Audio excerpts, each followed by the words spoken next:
Ferme les yeux. Tu entends? Ce n'est pas le silence. C'est le souffle ancien des 3 poumons de notre planète. 3 titans feuillus, 3 cathédrales vivantes. Elles murmurent nos débuts, nos erreurs, nos futurs.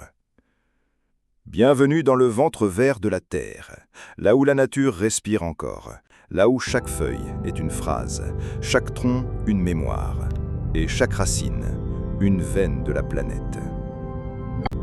Plongeons d'abord dans la plus grande, la plus mythique, celle qui bat comme un tambour sous l'Amérique.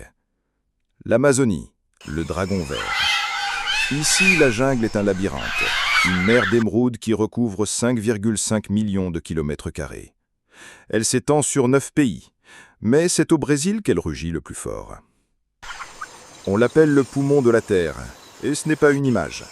Chaque jour, elle fabrique 20% de notre oxygène. Chaque nuit, elle recycle nos erreurs. On y trouve des jaguars furtifs, des anacondas sans fin, des tribus qu'aucun GPS ne connaît, et surtout des plantes que la science n'a même pas encore nommées. Peut-être y dort le remède du siècle, ou un poison jamais réveillé. Mais l'Amazonie ne dort plus. Elle brûle, à coups de tronçonneuses, de soja et de feux illégaux. Elle se vide de son eau, de son souffle, de ses dieux. Et si elle meurt, c'est toute la terre qui retient son souffle. Quittons l'humide et le feu. Cap au nord, là où la forêt ne chante pas, elle murmure à travers le gel. La taïga, le mur de conifères. Bienvenue dans la taïga sibérienne, la plus vaste forêt continue du monde. 17 millions de kilomètres carrés. Un mur vert glacé, de la Russie jusqu'au Canada. Ici, les arbres se tiennent comme des soldats. Mélèzes, pins, épicéas. Tous figés, tous anciens. Le sol est gelé, gelé depuis des siècles. Mais en dessous, un monstre attend. Le carbone du pergélisol. Et s'il se libère, il pourrait embraser le climat mondial. La taïga, c'est le royaume des ours, des lynx, des loups, mais aussi du silence. Un silence qui craque sous les bottes des bûcherons, ou sous les flammes d'un été devenu fou. Car oui, même la glace brûle désormais. Et les arbres tombent, loin des caméras, pour finir en meubles pas chers, ailleurs. Descendons à présent, vers le centre du monde, là où les tambours battent sous les feuillages.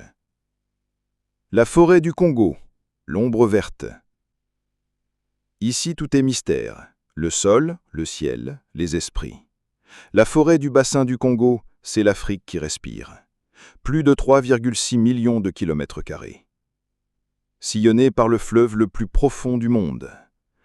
Elle cache des gorilles géants, des éléphants silencieux et des peuples qui ne lisent pas la forêt, ils l'écoutent. Chaque arbre est un ancêtre. Chaque champ, une mémoire. Mais amis, ici, la modernité frappe sans frapper. Des braconniers, des trafiquants, des exploitants venus chercher le bois précieux, l'or, le coltan. Et derrière, le monde entier qui achète sans savoir. Et pourtant, c'est peut-être la forêt la plus essentielle pour le climat africain, mais aussi la plus ignorée. Comme si le monde préférait oublier ce cœur qui bat dans l'ombre. 3 forêts, 3 veines de la terre, 3 oracles que l'on fait taire un peu plus chaque jour. L'Amazonie halète, la taïga craque, le Congo saigne en silence. Mais tant qu'un tronc tient debout, tant qu'un enfant court sous les lianes, tant qu'un vieil homme parle à la forêt, l'espoir respire. Alors partage cette voix, fais du bruit pour celles qui n'en font jamais. Et dis-nous, laquelle de ces forêts veux-tu explorer plus en profondeur dans notre prochain épisode? Une forêt, une histoire.